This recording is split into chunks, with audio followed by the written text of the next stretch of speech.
guess what? It's time to shoot a short film. Got to get something done for myself. You always put off things until you think there's going to be a better time. I just got to get over these projects. I just got to get all this stuff out of the way. If there's a part of me that feels a little bit depleted and I got to fill it up. And there is nothing more fun to me than being on set shooting something purely for myself.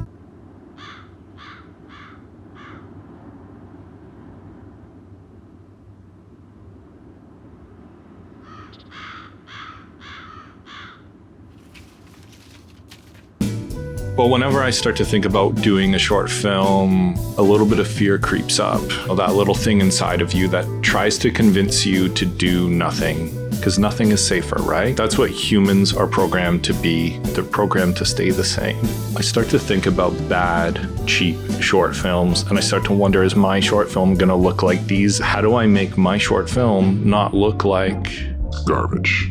To be honest, I don't even know the answer to that. So whenever I'm starting a short film, I start to think through some of the details and the points that help me make sure that I'm gonna create something that has some quality to it. What are the rules? What are the red flags that help me make sure that my short films look legit, that they feel real to me, they don't feel amateur? But also keep in mind that these rules are just for me. You can take what you want from them. Rules are meant to be broken. But also, people love confirmation bias. They like thinking that what they're doing already is right, and anyone who says something different is wrong. So make sure you're really honest with yourself to know that the decisions you're making are not sabotaging yourself. They're not sabotaging the potential you have inside of you, the potential that your team has and is ready to share with you if you let them.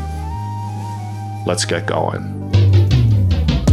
Filmmaking is not one big choice. It is the sum of all the details. On YouTube, people like to preach about one editing hack or this lens changes everything, but it really comes down to the sum of the details. People don't really understand what a director is. They can understand a cinematographer, someone who holds a camera or moves a light or something like that. But a director steps back and they are the creative vision. They're the ones who make the decisions that shape the project as a whole. A director oftentimes on set doesn't physically do much. They are literally a dedicated decision maker. The film is the sum of their decisions. Yes, a lens and a camera or a editing gimmick, that can all be a part of it, but those singular things don't create a film. Story linked with a bunch of really great choices are what makes something watchable. If you're a bearded bro, don't take this the wrong way. I'm a bearded bro. But my bearded bro rule exists because I'm a bearded bro, and there are a lot of bearded bros around me. And it's something I've noticed by watching a lot of short films, a lot of YouTube test footage, and created a little bit of a mental note to consciously avoid. The bearded bro thinks he's hilarious, he thinks he's super deep, he casts his bearded bro buddies in his short film about a dream within a dream, and thinks it's amazing. I've done the dream within a dream short film. This is me who I'm talking about. I'm not literally saying that you need to avoid bearded bros in your film. The bearded bro is an archetype. I'm asking you to think about who is the bearded bro in your work. Who are you casting out of convenience instead of capability? Are you making a short film with your friends where you're casting a 23-year-old broccoli-headed kid to play a Manhattan lawyer? Sure, cliches are meant to be broken, but don't make a choice because you're scared to ask someone else to be in your short film.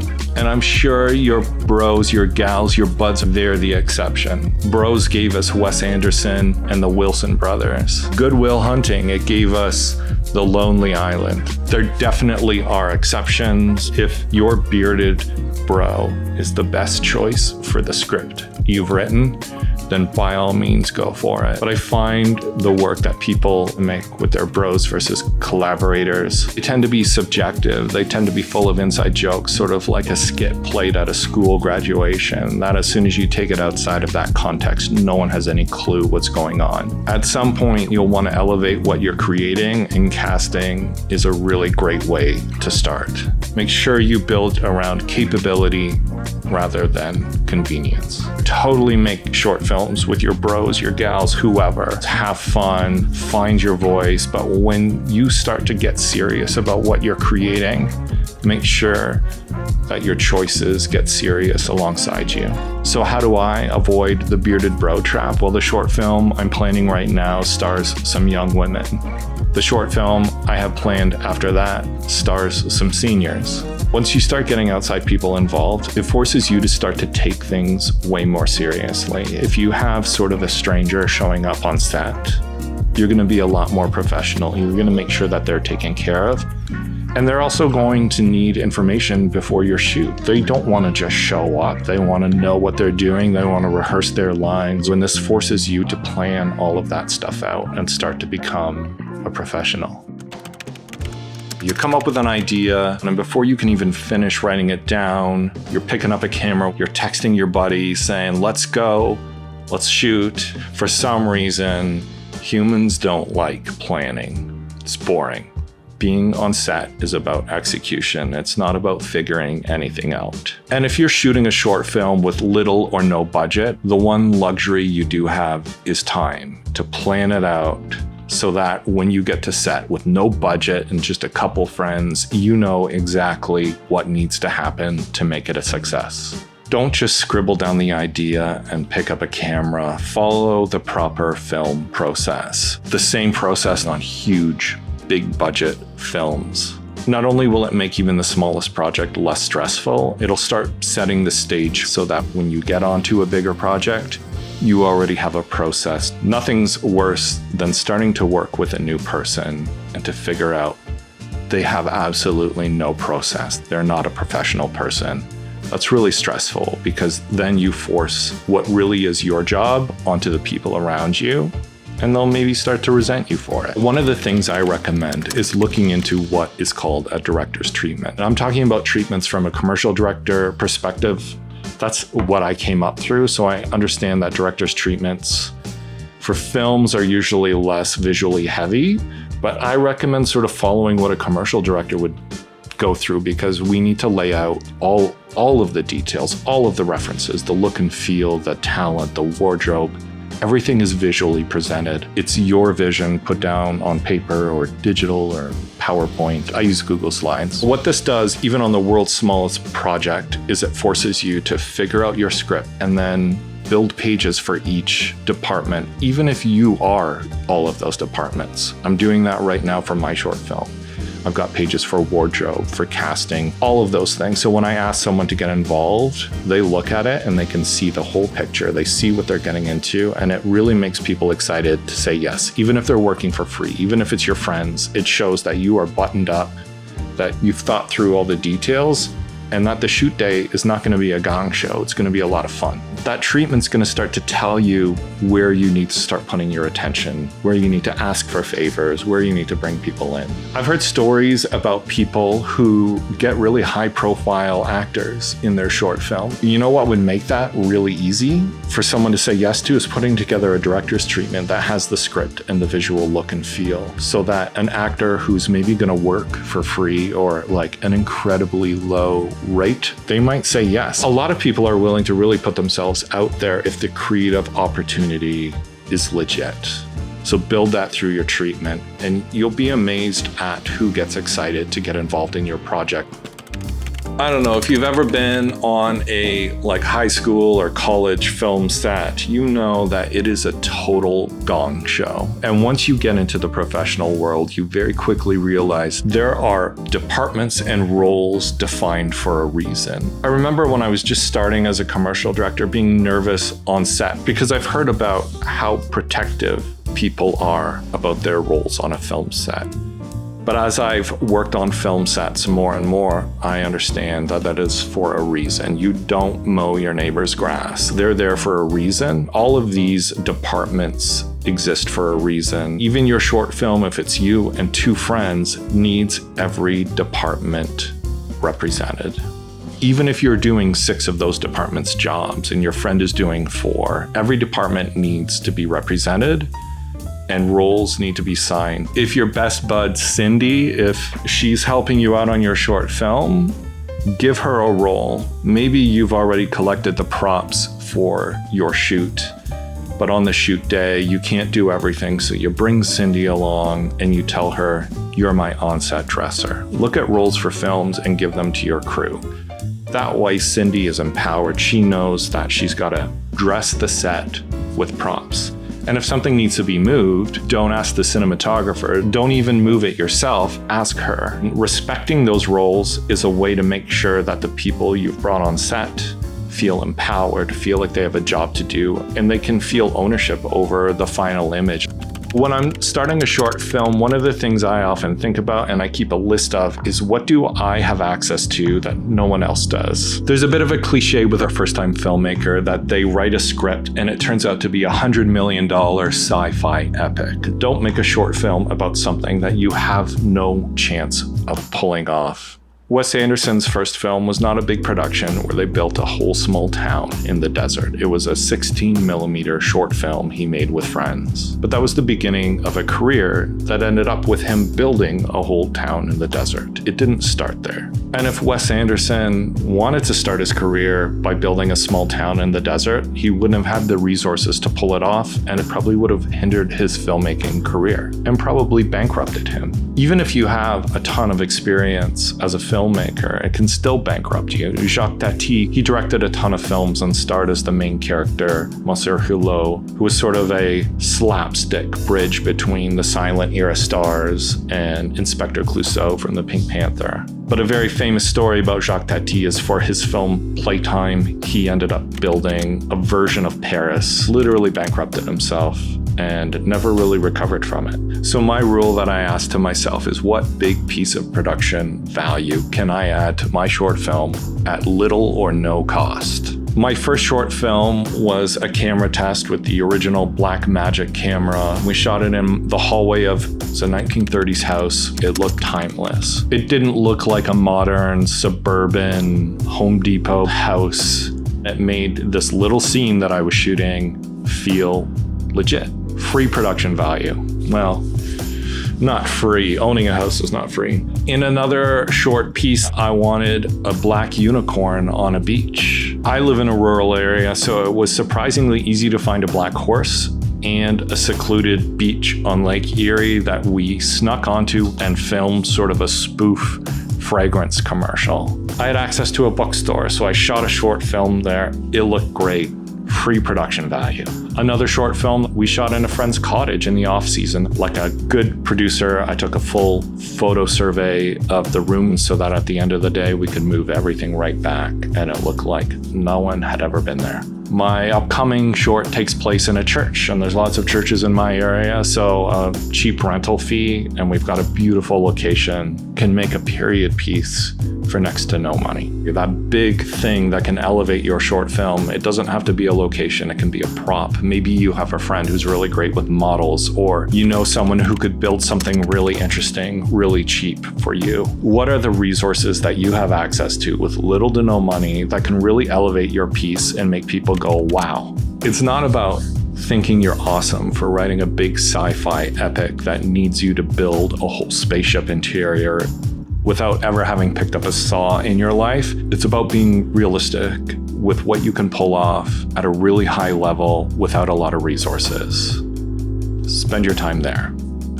I can generally do short films pretty affordably because I'm fairly technically proficient. I can shoot, I can light, but there are aspects of production that I'm not great at. Here are some corners that I don't like to cut.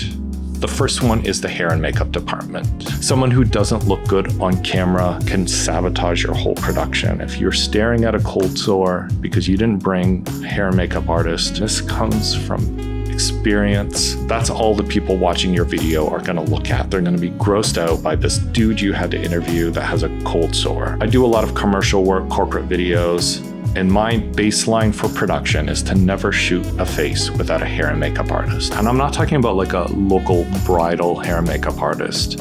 Making someone look great in real life is very much different than on camera. I'm a makeup artist, Sam, that I work with a lot. And the very first thing I actually worked with her on was a short film. And it was remarkable how she made our actor look a little bit ragged, but she did it in a really incredible way that looked great on camera. A no makeup look is very different than having someone who's actually wearing no makeup. The next thing I don't cut corners on is actors. I love actors. I love working with people. So I don't just ask people if they want to be in stuff. I really think about who is right for it. And even if it is a local person who's a non-actor, I will actually have them audition because it shows me how much they're willing to dive in and take what we're doing seriously.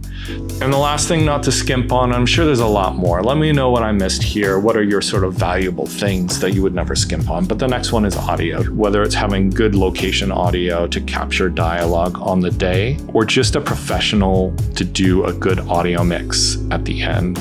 If you're watching your piece and you're happy with it, but it's not quite right yet, usually color, audio mix, those are some of the details that really make it click.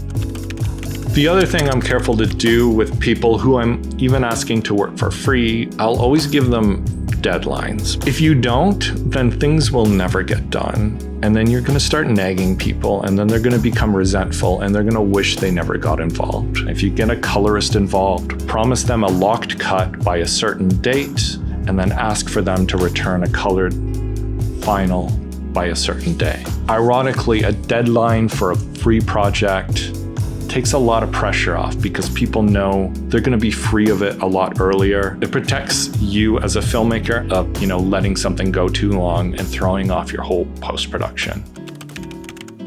Over the years, as I've been around and come up with a lot of ideas and had a lot of intentions, one thing I consciously do is I talk less about things that I want to make. I only talk about them when I have a date in the calendar, because then you're going to become that guy who comes up with lots of ideas, who has lots of dreams, who wants to start a lot of things, and then they go nowhere. People, when they hear about them or when you're asking for them to get involved, they're wondering, is this going to happen? Be professional.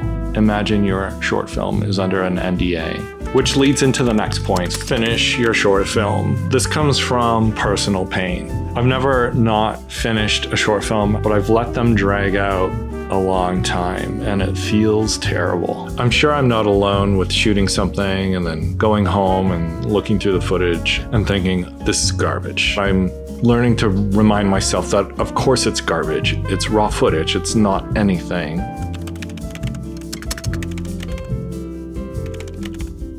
Editing is where you really find your story, and I feel like it's a place where a lot of people freeze. Just before the pandemic, I shot a short film and this happened to me. I looked at the footage and I just wasn't happy, and I sat on it for months, and it wasn't until the pandemic forced everything to slow down that I opened that project back up again. And I finished it, and it was great, and it's a piece I'm happy with. It's not perfect, but I tried a lot of stuff in it. I tried VFX for the first time. In the end, it has a shot that I look at and I think of like, this is the most like cinema shot that feels the most legit. It's just the simple shot of our actor through some bookshelves. That doesn't really matter. What matters is that I finally finished it. I asked for hair and makeup on it. I asked for a favor from the actor on this, and I'm never gonna sit on something that I've asked for favors again. Done is way better than great. Definitely better than not done. Not done is the worst. I'd put money on the idea that most people whose work you think is perfect, all they see are the holes and the failures and the missed opportunities in it. So get the work done, get it shipped, and move on to the next thing. And lastly, in conclusion, tell a story. I joked about the dream within a dream cliche. I did it. I did a dream within a dream short film. Christopher Nolan did it really well. Inception is great. That story, though, is done. You gotta move on. So you need to write something that is meaningful to you, whether it's depressing or optimistic or goofy or stupid or a horror or whatever it is. If you are building something that is derivative of movies that have $200 million budgets, of Marvel or Star Wars or something like that, you're never going to be able to pull your thing off to that level of finish. You already are starting from a place of comparison with something that looks so slick, that looks so finished, that it's going to look like a cheap knockoff. Write something original, write something that has a theme. The story for my short film stars two young women, something I don't know much about. But its theme is all about God and religion, something I know maybe a little too much about. And because creating a short film is relatively low risk, low budget, low expectations, you have something that big Hollywood filmmakers are jealous of. You have freedom. You don't have people looking over your shoulder telling you what you can and can't do. So make those people jealous and do something incredible, do something weird, do something original. People will be there in your future to try to soften you and censor you. At the beginning, you don't have to do that. Artists aren't conservative. It's the system that they end up in that is conservative. Your good old days are right now. And then finish it, and then move on to the next one. I do want to make a quick plug for myself. I've been thinking about figuring out a way to connect with my viewers, with you, in an algorithm-free way that's separate of this YouTube platform. And the best way I could think of to do that was to start a newsletter. I would love for you to sign up. It's in the description, maybe in the first comment or something. It's down below. I promise not to spam you. It's a way that I can let you know what I'm up to and let you know when a new video is up. Probably intermittently. Maybe there's a piece of equipment I'm struggling with and you can provide an answer. I'll probably ask on the newsletter. Sign up below. You can unsubscribe anytime. Let's figure it out together. Thank you for watching.